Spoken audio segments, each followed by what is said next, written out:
Hello everyone. Hi friends. Thank you for tuning in with me. Tonight I want to give you the best tool that I have, the 3 top secrets to stopping fighting or arguing. Really, arguing and fighting is a waste of our time, and if a couple in my office starts arguing and yelling or whatever, I ask them to stop and I say, let's not waste our time going back and forth and just getting louder and louder and disagreeing. It's just awful. And you know, some couples that I work with have been doing it for years, and many years sometimes. And so there are a couple of easy tools to help you stop doing it immediately. And it's interesting, once I start teaching this to people, often right there in that session, they remember it and they start using it. So I'm going to give you the top 3 secrets, but I'm going to set you up first. So I made up a game that's kind of fun, and that's what people immediately, they sit themselves back and they think, I was almost going to do a yabbit.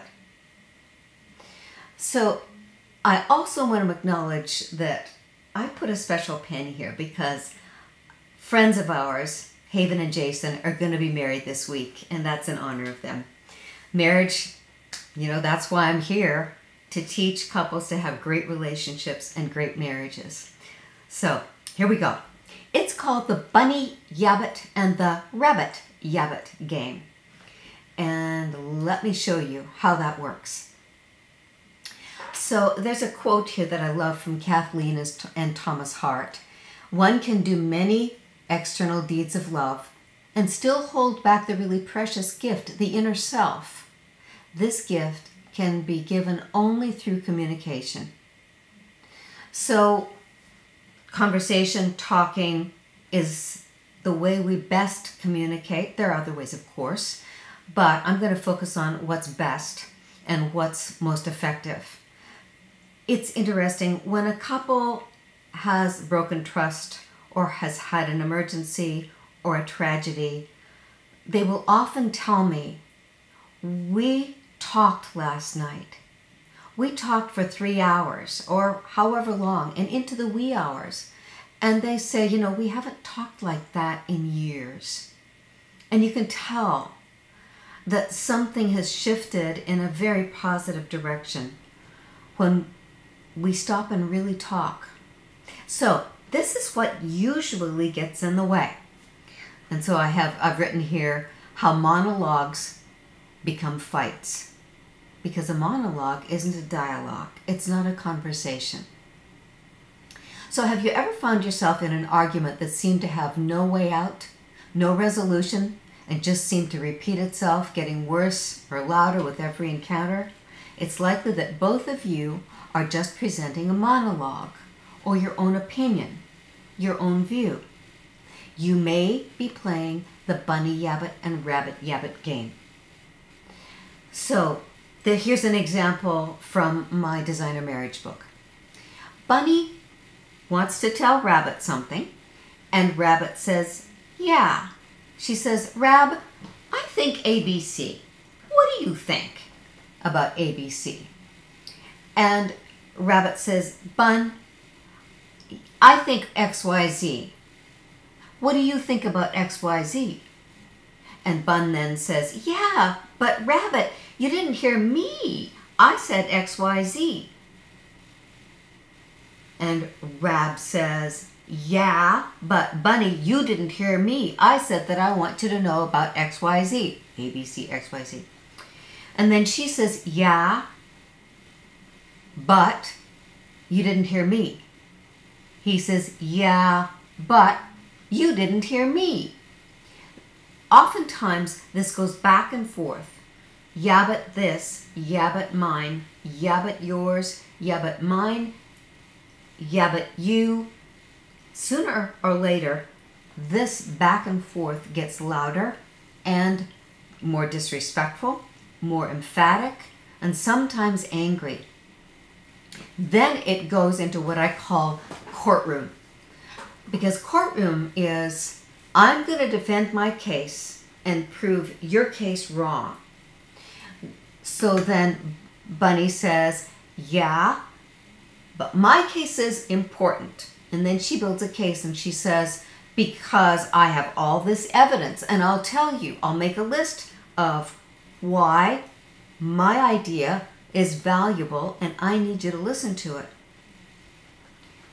Rab says, yeah, but if you've got a case to prove your side, I've got just as big a case and a bigger case to prove my side. So they go back and forth, and the evidence, of course, gets more and more, and of course gets louder and louder, and then it really becomes a fight where Bunny says, yeah, but your mother, la la la, and Rab said, well, your grandmother, la la la. And then it's like 8-year-olds, isn't it? Where, how did we get here? We don't mean to do this to each other. We're way more intelligent than this. And of course, whatever it is that both Bunny and Rabbit need to say are very likely very valuable. So while you're going back and forth and playing the Yabbit game, nobody gets hurt. And so here's the little description of that. The partners may have become enemies. They're both defending their points to try to share something new, or to be friendly, or to get attention, or to be heard, to be understood, to feel valued or important, to brainstorm, to get the whole story, to solve a problem, etc. And the Yabbits continue to escalate the encounter until there's conflict and war. They're now enemies. The argument and fighting will only get worse until someone stops the Yabbit game. And when the game stops, nothing is resolved, and the hard feelings are just squelched, only pop up again when the Yabbits start all over again. So oftentimes somebody just throws up their hands and leaves. And then the hard feelings are still there, kind of simmering, and kind of you're just going to avoid that topic. But nothing has been resolved, and neither person has been heard by their best friend. So I hope you remember the Yabbit game, and you say, I get it, this makes sense. So this is how we stop the Yabbit game. It's a dialogue. Speak and listen non-defensively. Don't defend yourself. Very often, I put up here, it's pretty easy to end arguments and conflict when it involves this kind of self-centered defensive control. Just take turns. Each person deserves to be heard. And so in my office, I will stop whatever it is that's going on, and I'll say, I want to hear you, and I want to hear you. You're equally important, different, and sometimes, to be fair, there's a lot there, and that means that I may spend an entire hour and a half just listening to and mirroring and working to understand one of the people. And one of the things that I tell people when they're in a session with me is, while the three of us are in a room, the person who isn't talking is also working, because they're listening, they're learning, they're watching the interaction, they're learning about what I'm teaching.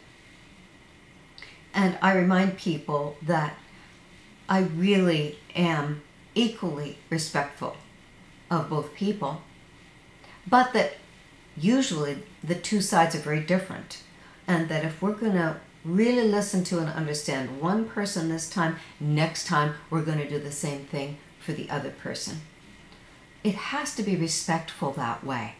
That's how I see it. So here is how we do a dialogue. It's we. Bunny says, can we? Rabbit said, let's talk. So it's pretty easy to end arguments and conflict when it involves this kind of self-centered defensive control. Take turns. One person just needs to choose to wait. Make sure that there will be time for their ideas later, and focus on the other person's needs first. And dear listeners, viewer, audience, if you have a question at any point, whether or not it's related to what the topic I'm sharing with you, please type me a question. I'm so happy to hear from you. That makes it live, you know? Okay. So Bunny and Rabbit have stopped the Yabbit game. So they become partners, which is what we want. We don't want you against each other. We want you with each other so that you're a team, you're a couple, you're partners. You're on each other's side. You're not against each other. And it's interesting how easily we can get against each other. And it may be any topic, you know. It may be about money. It may be about parenting, about work, what you do outside of work, etc. It could be anything. Anyway, this you can apply to any topic. So they become partners. They're both focused on one idea. They agreed to choose Bunny's XYZ idea first, and tomorrow to look at Rabbit's ABC idea then, or later, or next weekend, however it's going to work for them and their family. So here, I've just given you a little bit of script here. Rabbit, I've been wanting to share something with you. Is this a good time? And he says, really, honey bunny? Well, let's talk about it. Tell me more about it.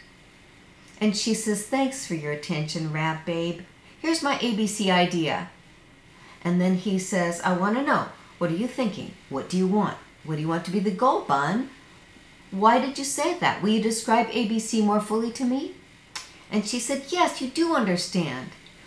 What do you think about ABC, Rab? So, did you see that? They're not against each other. They're working to both kind of get their arms around it together, which is why I draw it out here on a little table to say they put the idea out here and they stand together shoulder to shoulder with each other. And then next time it'll be Rabbit's turn, they'll talk about his XYZ ABC idea.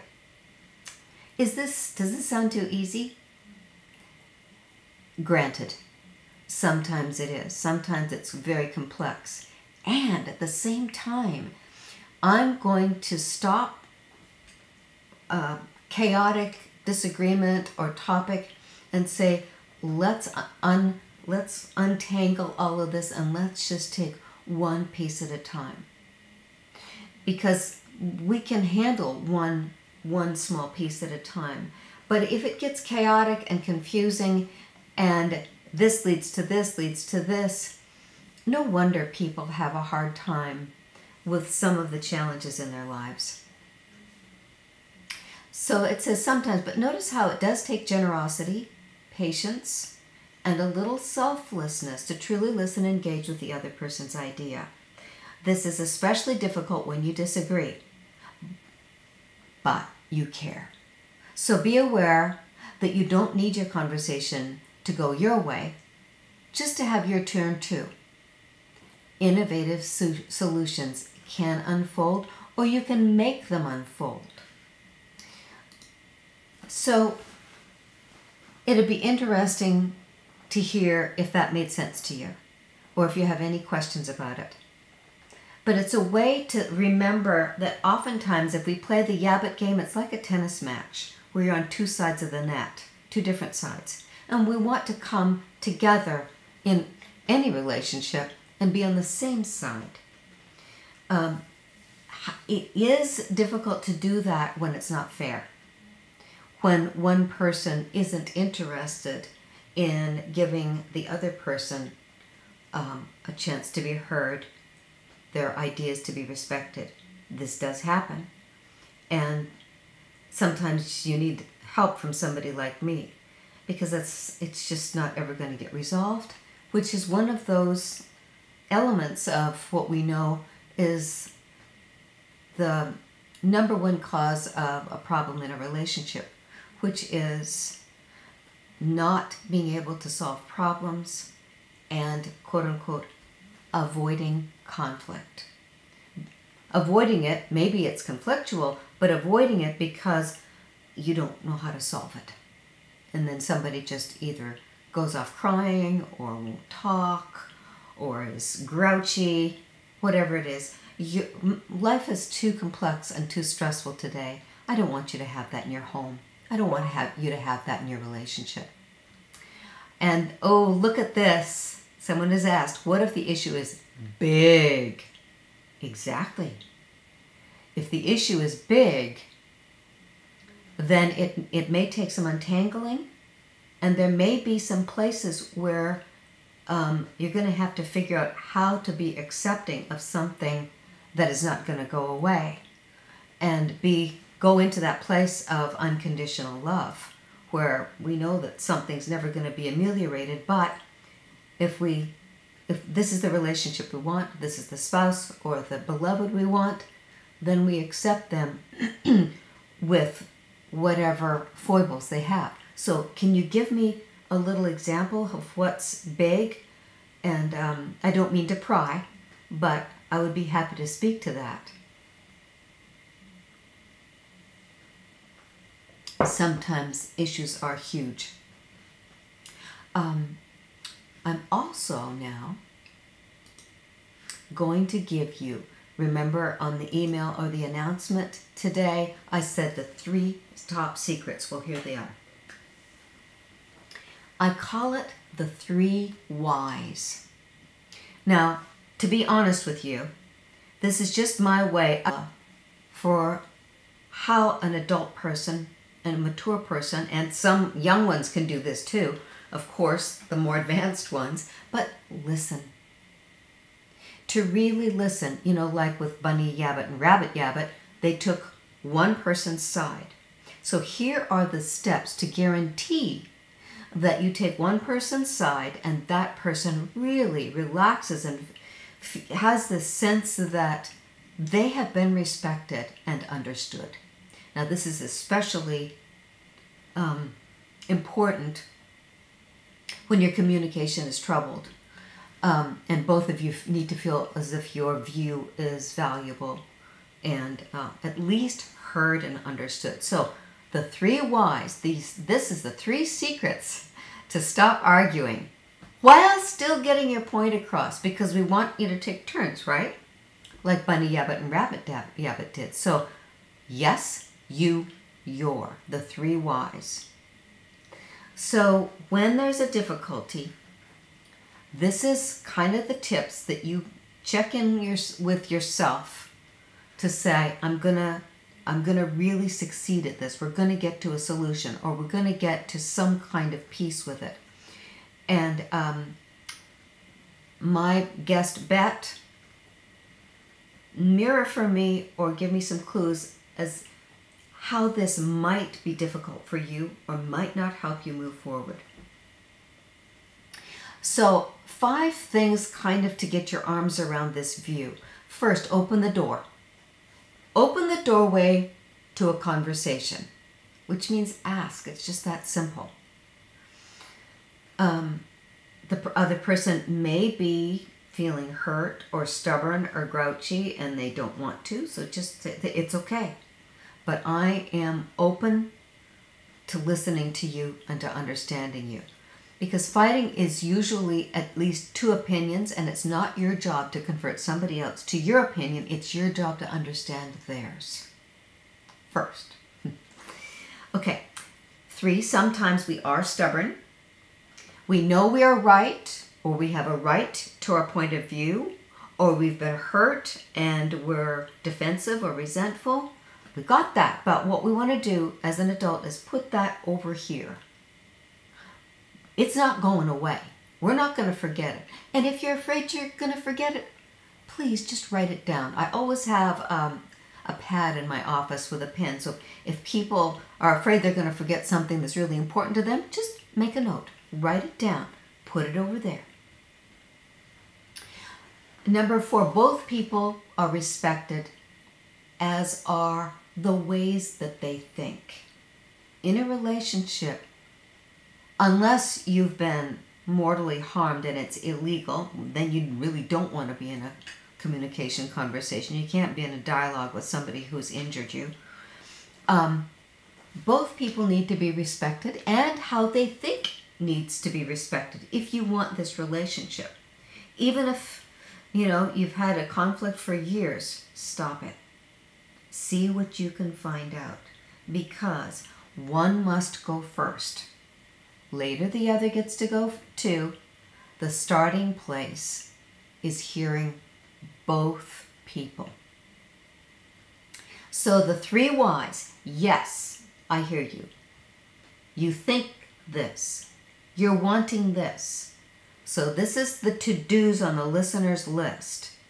And at the bottom down here, I've got a small version of the, this is called The Floor, and it was invented by some guys that are just wonderful, fighting for your marriage. Their books, audio and video. I was trained by them years ago, and this is kind of cool to have the floor where, and you know, Robert's Rules of Order, whoever has the floor gets to talk. Everybody else listens. So sometimes couples have a copy of the floor and they use that. Whoever's holding the floor, that's the person who is speaking. The other person needs to not interrupt and just listen. However, my little tips here are, the listener says yes. The first thing you say is yes. I hear you. I'm listening. I want to understand. You've got my full attention. That's the first why. Yes, I'm saying yes to you. Not yeah, but, or not no, but, or not no, but just yes. She says, yes, I am right. About money, I know I am. And he is truthfully wrong. Okay. This is a sticky one, right? It's a big one. So if I just pretend that I'm going to be him, and you need to listen to him, because if you know he's wrong, then my goal as a marriage counselor, my first thing is, if he's doing something that's inappropriate or unintelligent or harmful, that is in some way or another sabotaging your financial safety and security, if you're in a relationship with somebody, they are not stupid. And here we go. Yes, I hear you. I am listening. I want to know. You may already have done this. I don't know, dear. But the first thing is, I'm going to stop my agenda. I'm going to stop making you bad and wrong. I'm going to stop judging you. I'm going to stop pointing the finger at you and blaming you. And I'm just going to stop and listen. I'm going to say, yes, I'm listening. And I genuinely need to know. I want to understand. And the other person may not believe it at first because they've never really been heard before, because you've been doing yeah but to them for all your good logical reasons. So the first step is really respecting the other person, because the way I think about it, dear, is until the other person is heard and understood, we're probably missing some information, and there's no good reason for them to make any changes unless they're respected and understood. So that's the first thing. Yes, I hear you. I'm listening to information, or then mirror for them and say, this is what I've heard you say before, and I understand that this is how you're looking at it. So if I give just a simple example, and this may not be true for you at all, but one person wants to save for college or retirement or the vacation home, whatever it is they want to save. And the other person is, but tomorrow may never come. I don't want to be those people that save all the good china and don't use it until they're in their 90s, but then they're dead. And so I want to use what we have today. I want to buy that motorboat so we can take the kids skiing this summer, not someday, maybe when, because the kids are right now growing and this is what would enrich their lives. And that's how I'm thinking about that. So that may be, two very valid points and two very different styles, which means needing a series of dialogues and some specific planning as to how you're going to manage this together as a team intelligently. But if one of the people has been injured or traumatized or is an addict or is violent or in some way unhealthy and injurious, then that needs to be healed, needs to be changed, needs to be stopped in some way. And sometimes it's really important to get the help of a professional. And sometimes the person who's been damaged or injured does not want to go. But that doesn't mean you can't go and learn some ideas of what you can do. Okay, so the first is yes, which means just stopping however long it takes and giving your full attention to the other person, respecting what they're saying, asking questions, checking it out, because then the second why is you. So it's yes, you, your. Yes. Okay, now, you think this. Am I right? So for example, with you, we would want the other person, if we use that little scenario I gave you, well, you think that we're not going to have enough money when the kids have to go to college. And that if we don't start saving now, we're going to be impoverished by the time we're in retirement. So is that right? You think that way? Do you see how that works? You, in essence, the old way that you've probably encountered, which is kind of, it's needlessly clumsy and it feels fake. Kind of like you're looking at the other one and you say, I know your therapist told you to say that mirroring stuff. What I hear you say is, you're just doing what the therapist said. Well, yes, that's better than nothing, but here we want you to really have a conversation, a dialogue. So it's like, okay, I hear you. You're thinking that this is what's important. And then you check it out. Right? Am I right? Am I getting it right? The other person says, well, no, not really. I mean, I know that retirement is a long way off, and I don't think we have to save that much money, but I really am scared about the kids going to college. I really want to make sure kids get to go to college. Oh, okay. So you think that the most important thing right now is that we make sure that our kids are provided for and safe when they go to college so that they're not scared and we're not scared. Am I getting that right? Is that right? When you get the other person to say, right, okay, cool, then you say, so what I'm hearing is you're wanting, and then the person says, well, yes. Notice, not yeah, but yes. Yes, that's exactly what I think. So, in essence, down here, I may not agree, but I am willing to know and respect your views. And there's probably more here for me to learn, because I've been yabbiting you, in essence, and I'm curious. I'm willing to see your side. And I probably have the same basic intent or desire that you have. I can agree with some of it, which says, yes, I want our kids to have the opportunity to go to college. Absolutely. Now, what's over here on the pad that I want to talk about when it's my turn is I don't think every kid has to go to college. And maybe they need to go to a tech school, or maybe they need whatever, we pay for this child's college, but maybe that amount of money goes in their trust fund, or whatever it is. But I'm seeing more than just a college fund.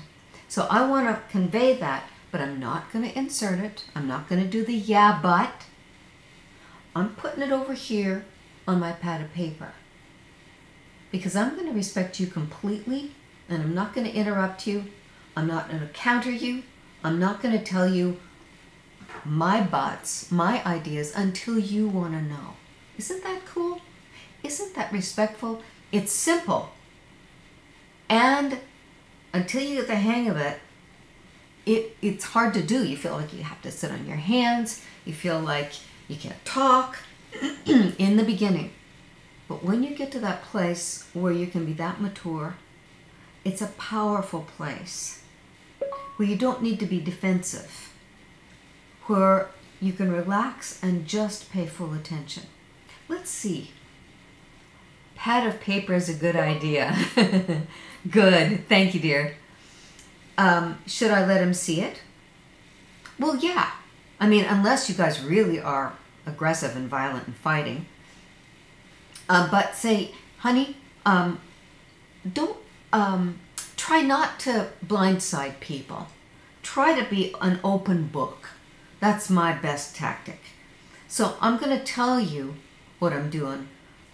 Honey, I really want to hear what you're saying, and I've got an idea, but I don't want to interrupt you. So just a minute, I'm going to write a note down for later because I don't want to interrupt you. See how respectful that is?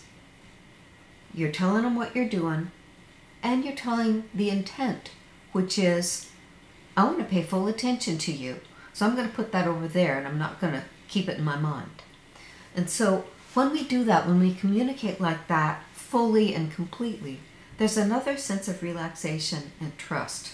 It's like, wow, you really are listening to me. You really are respecting my views. So, may help. Thank you. You're welcome. Bottom line, any kind of conversation, we don't want to hold the cards close to the chest. If this is a relationship that's really important to you, you open yourself, you put it on the table, and you tell people what you're gonna, you set them up for no surprises. No surprises, nothing behind the back, saying this is where I'm at and this is what I want. I want to pay full attention to you because by golly, I'm not going to fight with you anymore. So I want to know, I love you, I know you're smart, and I know you care. So right now, you've got me. You've got my full attention. And you have a sense from another talk or other talks that I've given, how powerful it is when we give over our entire attention and self to another person. It's the greatest gift. It's simple, but it's big. So, down here at the bottom again. Yes, I'm interested. I'm listening. I want to understand. You think that this and so, and then you check it out, right? Am I right? Is there something I'm missing? Okay, cool. Then, so you're wanting this and so? Am I right? Wow. Well, no, that's not quite what I want. It's what I would have said yesterday, but now that you listen to me and get me talking about it, I think there's something missing. I'm not sure what it is yet. Isn't that cool when you get to a creative place like that?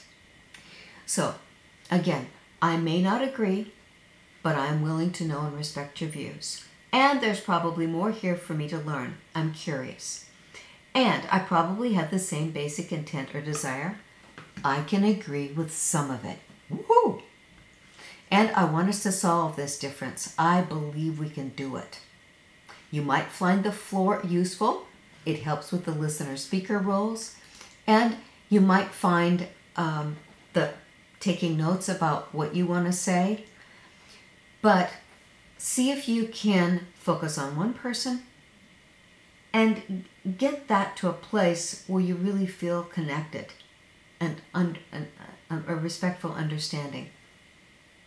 I'm so thankful for your comments and questions, and I'm delighted that something is practical to help you, because that's always my hope, that you say, yeah, that makes sense.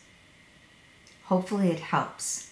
And so again, I'm always going to say, know yourself, treasure life, and love others. Tune in with me next week if you can. I'd love to have you participate in any way. So, thank you so much.